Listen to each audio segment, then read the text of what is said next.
زہوقا صدق اللہ مولانا العظیم۔ بارگاہ رسالت مآب صلی اللہ علیہ وسلم میں درود پاک کا ہدیہ پیش کریں۔ اللہم صلی علی سیدنا و مولانا محمد معدن الجود والکرم وآلہ واصحابہ الکرام وابنہ الکریم وبارک وسلم صلاة دائمة سرمدا ابدا۔ عزیزان گرامی وقار، میں یہ چاہتا ہوں جہاں پر آ کر ہم رکے تھے وہیں سے ہم پھر آگے بڑھتے ہیں۔ ہم رکے تھے کہاں آ کر؟ کچھ دیر کی خاموشی ہے، اس کے بعد ہم آگے بڑھتے ہیں، اس لیے کہ مجھے کوئی شعر اب یاد کرانے کی ضرورت نہیں اور نہ ہی کسی کے سامنے کچھ بولنے کی ضرورت ہے۔ حالات تو ایسے تھے کہ جو نان مسلم تھے وہ بھی ہمیں جیل میں دیکھ کر یہی کہتے تھے کہ آپ ہی نے کہا یہ فلاں بات۔ ہم نے کہا اللہ تبارک و تعالیٰ نے تم کو بھی یاد کرا دیا۔ میرے عزیزو، ستیزہ کار رہا ہے ازل سے تا امروز، شرار بو لہبی سے چراغ مصطفی بھی۔ یہ آج کل کے معاملات نہیں، ابتدا سے حق اور باطل کے معرکے ہوتے رہے، لیکن ایک بات میں آپ سب کو بتانا چاہتا ہوں، مظفر کو مقید نہ سمجھ اے سیاد۔ سیدنا مظفر حسین کچھوچھوی رحمت اللہ تعالیٰ علیہ جیل گئے تھے، قید میں تھے، تب انہوں نے یہ شعر کہا تھا کہ مظفر کو مقید نہ سمجھ اے سیاد، میری یہ اسیری بھی سنت آبائی ہے۔ میرے آبا و اجداد کی سنت ہے جس پر میں عمل کر کے آ رہا ہوں، میرے بزرگوں کی یہ سنت تھی۔ بہرحال جن کو جس راستے سے مجھے گزارنا تھا، لوگوں کے دلوں میں یہ ٹھنڈک تھی شاید کہ زبان بند کر کے چند دنوں کے لیے قید کر دیا جائے، مگر میرا عقیدہ یہ تھا کہ اللہ تبارک و تعالی جب تک چاہے کہ کوئی اس کے لیے پابندی نہیں لگا سکتا۔ وَإِن يَمْسَسْكَ اللَّهُ بِضُرٍّ فَلَا كَاشِفَ لَهُ إِلَّا هُوَ۔ رب تعالیٰ فرماتا ہے اگر اللہ تعالیٰ تمہیں کوئی مصیبت دے تو اس کے علاوہ کوئی ٹال نہیں سکتا۔ وَإِن يَمْسَسْكَ اللَّهُ بِخَيْرٍ فَلَا رَادَّ لِفَضْلِهِ، اور اللہ کسی کو بھلائی دے دے تو پھر اس کو روک بھی کوئی نہیں سکتا۔ مولا تبارک و تعالیٰ اگر کسی کو کوئی مقام عطا کر دے تو ہزاروں کیڑوں کے پھڑپڑانے سے وہ مقام ختم بھی نہیں ہو سکتا۔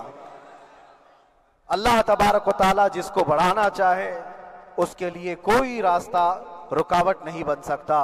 اس لیے کہ ہم نے تاریخ میں دیکھا ہے پیبند لگے کپڑے پہننے والے، پیروں میں چپل نہیں تھے، جن کے ناخن تک اکھڑ جاتے تھے، لیکن وہ جب چلتے تھے قیصر و کسریٰ بھی کانپتے تھے، جن کا ہی یہ نعرہ تھا ٹل نہ سکتے تھے جنگ میں اگر اڑ جاتے تھے، پاؤں شیروں کے بھی میدان سے اکھڑ جاتے تھے، حق سے سرکش ہوا کوئی تو بگڑ جاتے تھے، ارے تیغ کیا چیز ہے ہم توپ سے بھی لڑ جاتے تھے۔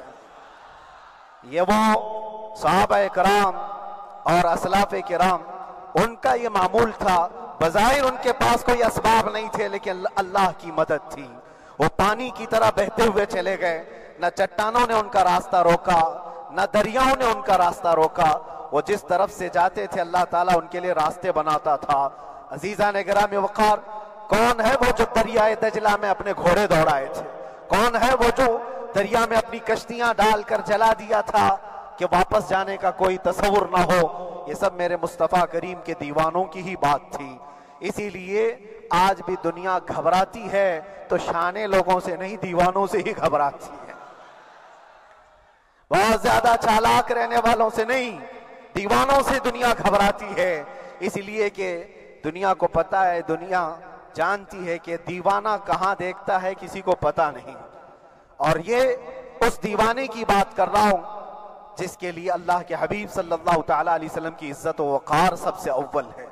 عزیزان گرامی وقار، آج آپ کے سامنے حاضر آیا، یہ میرے استاد گرامی، مربی، استاذ الاساتذہ، برادر گرامی حضرت العلامہ مفتی زبیر احمد صاحب قبلہ ادام اللہ اقبالہ، جنہوں نے دن رات ایک کر دیے تھے، میرے خیال سے 8 مہینے میں جتنے ان کے بال سفید ہوئے اس سے زیادہ نہیں ہوئے ہوں گے، صرف اس لیے نہیں کہ ایک بھائی کے لیے، اس لیے بھی لڑ رہے تھے کہ ایک عالم کے لیے جس سے دین کا بہت سارا حصہ وابستہ ہے۔ ان کی محنتیں رائگاں نہ گئیں۔ بہت سارے میرے احباب و اقربا، خاص طور پر مدن پورہ اور وکرولی سے، جنہوں نے اپنے گھر بار چھوڑ کر میرے لیے دوڑتے بھاگتے رہے، اللہ رب العزت اس بات کا شاہد ہے، ایک ایک دن اندر میں نے سب کے لیے دعائیں کی ہیں، اور ایسا نہیں کہ کوئی دن بھولا جاتا، اور باہر کی ہمیشہ یہ خبریں آتی رہتی ہیں کہ حالات کیسے کے کیسے ہوتے جا رہے ہیں۔ کبھی اگر گھبراہٹ اور بے چینی ہوتی تو میرے عزیزوں صرف ایک ہی بات ہمارے پاس تھی علاج کے لیے، ایک ہی علاج تھا۔ جب بے چینی بڑھ جاتی، اپنوں سے رابطہ نہیں ہو پاتا اور کسی کے خبر نہ پہنچتی، کھانے پینے کی تکلیفیں، رہنے سہنے کی مصیبتیں جب سر پر آتی، تو ایک ہی علاج تھا، ان کے نثار کوئی کیسے ہی رنج میں ہو، ان کے نثار کوئی کیسے ہی رنج میں ہو، جب یاد آ گئے ہیں سب غم بھلا دیے ہیں، جب یاد آ گئے ہیں سب غم بھلا دیے ہیں۔ اس رسول محترم صلی اللہ تعالی علیہ وسلم کا احسان عظیم ہے۔ بار بار مجھے یہ احساس ہوتا رہا، پوری دنیا اگر چھوڑ دے، مگر یقین تھا آمنہ کا لال کبھی نہیں چھوڑے گا، اور چھوڑا بھی نہیں، اور چھوڑا بھی نہیں۔ ہر رات جو ہمارا معمول تھا، ہم نے جو دیکھا، ہماری پچھلی زندگی میں ہم نے اتنے عجائبات نہیں دیکھے ہوں گے جو 8 مہینے کے اندر ہم نے دیکھے۔ نبی پاک صلی اللہ تعالی علیہ وسلم کے انعامات و اکرامات، رب تبارک و تعالیٰ کی مدد سے دل مضبوط ہوتا ہے۔ عزیزان گرامی، ہم نے تو وہاں ایسے لوگوں کو دیکھا جو ڈپریشن کا شکار ہو کر کافر بھی ہو گئے، اور حالات سے گھبرا کر کے وہ انکار کر بیٹھے، کوئی خدا نہیں ہے، کوئی مدد نہیں آتی ہے، ایسے حالات وہاں دیکھے۔ لیکن ان حالات میں بھی اللہ تبارک و تعالیٰ کی مدد ساتھ رہی۔ رسول پاک صلی اللہ تعالیٰ علیہ وسلم کا انعام و اکرام یہ تھا کہ جس طرح سے گئے تھے اسی طرح سے واپس بھی آئے، جس طرح سے گئے تھے ویسی واپس آئے، اور نہ میرے مصطفیٰ نے باہر میری عزت میں کمی کی، نہ اندر عزت میں کمی کی، کہیں پر بھی نہیں۔ الحمدللہ، جس شان کے ساتھ رسول پاک صلی اللہ تعالیٰ علیہ وسلم اپنے چاہنے والوں کو رکھتے ہیں، وہ میں نے دنیا میں دیکھا، اور پھر یہ عرض کیا، آقا آج آپ کی عزت پر بات کرنے والے کو، چاہے وہ 1000 کال کوٹھری کے اندر ہو، آپ عزت کے ساتھ بٹھاتے ہیں، تو پھر قیامت کے دن اس کی عزت کا کیا حال ہوگا؟ عرش حق ہے مسند رفعت رسول اللہ کی، دیکھنی ہے حشر میں عزت رسول اللہ کی۔ میرے عزیزو، ایک بات کو طے کر کے چلو، انہیں جانا، انہیں مانا، نہ رکھا غیر سے کام، للہ الحمد میں دنیا سے مسلمان گیا۔ اس ایک بات میں جو عزت ہے، دنیا کے کسی مقام و منصب اور مرتبے میں عزت نہیں ہے۔ اور حالات دنیا انشاءاللہ میں سناتا رہوں گا۔ اللہ تبارک و تعالیٰ جب تک یہ زبان رکھا ہے، حق بولتے رہیں گے اور سناتے رہیں گے، اور بھی حالات آپ کو انشاءاللہ العزیز آگے سناتے رہیں گے۔ لیکن آج خصوصیت کے ساتھ میں جمعہ کے لیے اسی لیے حاضر آیا کہ یہاں کے لوگ پل پل یاد کرتے رہے۔ حضرت مجھے ہر بار خبر دیتے کہ جب نماز سے فارغ ہو کر کے میں نکلوں تو مجھے لوگ پکڑ لیتے، کیا ہوا، اب کیا خبر ہے؟ تو جس قدر آپ کی بے چینی تھی، بے قراری تھی، میرے عزیزو، مجھے بھی ملنے کی بے چینی اور بے قراری تھی، لیکن یہ ایک سٹیج تھا جس سے گزارا گیا ہے، ایک مقام تھا جس سے گزارا گیا۔ میں تو ایک نکما آدمی، میں تو ایک کم پڑا ہوا ہوں، لیکن آپ کو بزرگان دین کی اگر تاریخ پتہ ہو، امام اعظم ابو حنیفہ رضی اللہ تعالیٰ عنہ، جن کو ناحق جیل میں رکھا گیا تھا، امام موسیٰ کاظم رضی اللہ تعالیٰ عنہ 7 سال تک قید میں رہے۔ یہ کون امام موسیٰ کاظم؟ جن کے دربار میں جانے کے لیے غوث اعظم عبد القادر جیلانی رضی اللہ تعالیٰ عنہ 4 کلومیٹر دور اپنی چپل اتار دیا کرتے تھے۔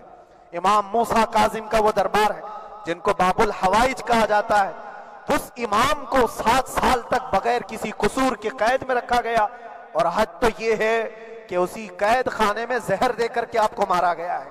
آپ کا جنازہ جیل سے نکلا تھا۔ امام احمد بن حنبل، جن کو 5 لاکھ حدیثیں یاد ہیں، نبی پاک صلی اللہ تعالی علیہ وسلم کی بغداد کے سرے بازار آپ کو ننگی پیٹھ پر کوڑے مارے گئے. آپ کو اندازہ ہے بزرگان دین کی ایک لمبی فہرست ہے. جب میں وہاں گیا تھا تو ایک بزرگ کی بڑی یاد آئی. وہ تھے حضرت مجدد الفیسانی رضی اللہ تعالیٰ. اکبر جیسے ڈکٹیٹر کے سامنے, اس زمانے کے سب سے بڑے ڈکٹیٹر بادشاہ کے سامنے آپ نے حق بات کا اعلان کیا تھا. مجدد الفیسانی رحمت اللہ تعالیٰ علیہ نے فرمایا تھا کہ اسلام نام سے جو دین ہوگا وہ محمد عربی کا لایا ہوا ہی دین ہوگا, کسی اور بادشاہ کا بنایا ہوا نہیں ہوگا. اس بات پر آپ کو قید میں ڈالا گیا تھا, 8 سال تک قید میں رکھا گیا. 8 سال میں بادشاہ مر بھی گیا, بیٹا بادشاہ بنا, لیکن کسی نے آ کر جہانگیر کے سامنے یہ بات رکھی کہ آپ کے باپ نے جس مولانا کو قید میں ڈالا تھا گوالیار کی جیل میں, 8 سال میں جیل کا نقشہ بدلا ہوا ہے. تو بادشاہ نے پوچھا ہوا کیا ہے؟ کہا کہ اس مولانا نے 8 سال میں تقریباً 700 قیدیوں کو عالم بنا دیا ہے. درس حدیث, درس تفسیر, قرآن کا علم, نمازیں جماعتوں سے وہاں اس طرح ادا ہوتی ہیں جیسے لگتا ہے گنبد خضرا کی چھاؤں میں ہے. رب تبارک و تعالیٰ کا یہ احسان عظیم تھا. ان 8 مہینوں میں بحمدہ تعالیٰ میں نے اپنی لائف میں کبھی اتنی امامت نہیں کی تھی جتنی وہاں امامت کیا. اس لیے کہ پابندی نہیں ہو پاتی. جب جب امام رہا مسجد میں چھٹیاں ہوا کرتی تھی, ادھر ادھر آنا جانا, لیکن وہاں پر کبھی کسی نماز میں چھٹی نہیں ہوئی.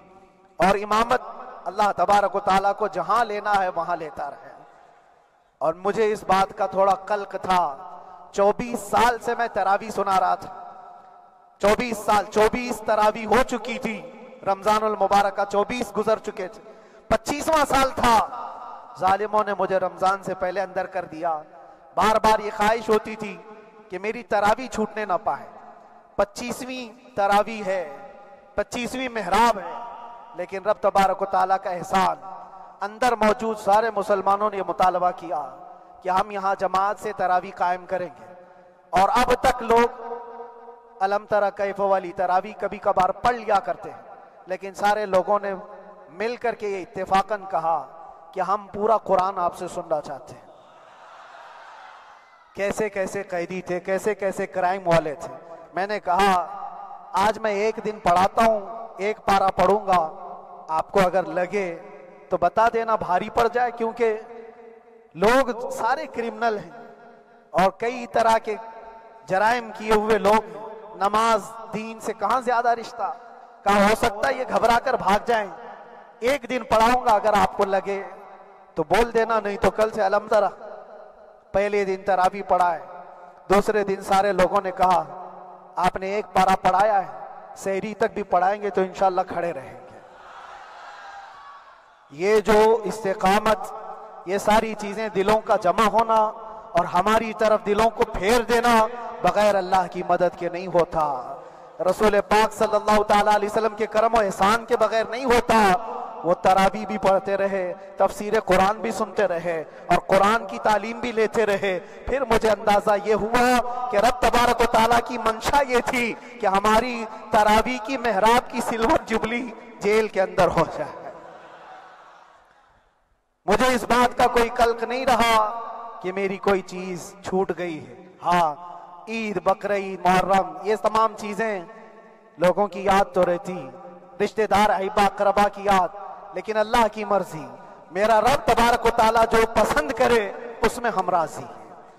اگر مولا یہ چاہتا ہے کہ میں تنہا پڑھوں تو اس کی رضا میں ہم راضی ہیں.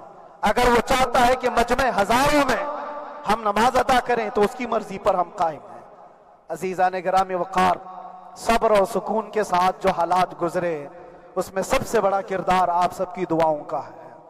سب کی دعاؤں کا. مشائخ, سارے پیران اعظام, تمام سلاسل کے اور ہر مسجد کے امام اپنے محراب اور منبر سے جو دعا کرتے رہے, یہ سارا ذخیرہ میرے لیے اتنا بڑا ہے جس کو میں بیان نہیں کر سکتا. ہر ایک کی جانب سے دعائیں, عورتوں بچوں کی طرف سے منتیں, روزے, نہ جانے کیا کیا کر لیا. پھر مجھے اندازہ ہوا کہ صرف اپنے آرام اپنے راحت کے لیے پھڑپھڑانے سے کچھ نہیں ہوگا. رب تبارک و تعالیٰ یہ چاہتا ہے کہ پوری امت مل کر کے اس فقیر کے لیے دعا کرے، اور اللہ تعالیٰ کو جب تک منظور تھا تمہاری دعائیں ہوتی رہی۔ بعض لوگوں کو یہ خیال بھی آیا، کچھ میرے احبا اقربا رشتہ داروں نے بھی کہا اتنی ساری دعائیں ہوئی، اتنی ساری دعائیں ہوئی، قبول کیوں نہیں ہوتی؟ ایک بات یاد رکھو، پوری دنیا مل کر کھڑے ہو کر دعا کرے، اللہ کی قدرت پر کوئی کام کرنا واجب نہیں ہے، اللہ پر کوئی چیز واجب نہیں ہے، اگر وہ اپنے فضل سے عطا کر دے تو اس کا احسان ہے، اس کا احسان ہے۔ اب چاہے وہ سال بھر میں قبول کرے کہ 5 سال میں قبول کرے، ایک بات یاد آتی ہے میرے عزیزوں، ہماری قید تو 8 مہینے کی ہوگی، ان بزرگان دین کی قید 8 سال 7 سال، امام محمد بن حسن عسکری 20 سال تک قید میں رہے، 20 سال تک اندر سلاخوں کے پیچھے بند رکھا گیا۔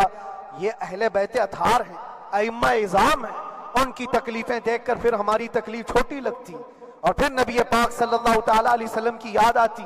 صرف اس بات کا ہمیں فخر تھا کہ تم نے کبھی چوری کے الزام میں تو نہیں گرفتار کیا، کسی گھناؤنے الزام میں تو نہیں گرفتار کیا، ہاں اگر کسی بات پر گرفتار کیا ہے تو ان سے پوچھو تو اب یہ بولنے میں بھی شرم کرتے ہیں، مولانا کو کیوں گرفتار کیا ہے، مولانا کو کیوں اندر رکھا ہے، شرم آتی ہے بولنے میں، کیونکہ انہوں نے کچھ ایسا بولا تھا جس کو بولنے میں شرم آتی۔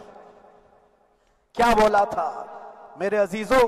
یہ ایک الگ کہانی ہے، ابھی میں اس پر کچھ گفتگو نہیں کرتا، اس لیے کہ ہر ایک کو یاد ہو چکی ہے، ہر ایک کو یاد ہے، میں اس کہانی کی طرف نہیں جاتا، لیکن اتنا مجھے آج اس ملک میں رہتے ہوئے احساس ہے کہ ابھی بھی انصاف ختم نہیں ہوا ہے۔ انصاف پوری طرح ختم ہو جائے تو اللہ کا عذاب آ جائے گا، اللہ کا عذاب آ جائے گا۔ چند لوگ ناانصافی کر سکتے ہیں، لیکن پوری کی پورے روئے زمین پر رہنے والے انسان ناانصافی کرے، ایسا نہیں ہوتا۔ ہمارے حق میں سپریم کی طرف سے جو انصاف آیا ہے، ہمارے دل میں اس قدر جگہ ہے آج، اور اس قدر احساس ہے کہ ہمیں یہ اندازہ آج بھی ہوتا ہے کہ چاہے کچھ بھی ہو جائے لیکن انصاف پوری طرح سے مر نہیں سکتا، انصاف پوری طرح سے مر نہیں سکتا۔ یہ ہمارا ملک عزیز ہندوستان کسی خاص آدمی کے ٹھیکیداری میں نہیں ہے، سبھی کا خون شامل ہے یہاں کی مٹی میں، کسی کے باپ کا ہندوستان تھوڑی ہے، ہمارا بھی ہے، آپ کا بھی ہے، سب کا بھی ہے۔ اور میرے عزیزو پتہ نہیں، یہ بھی شاید راحت اندوری صاحب کا شعر ہے، اور اس سے پہلے بھی کچھ بولا تھا، وہ بھی ان کا ہی تھا، تو ڈینجر ہی ہوا کرتا ہے۔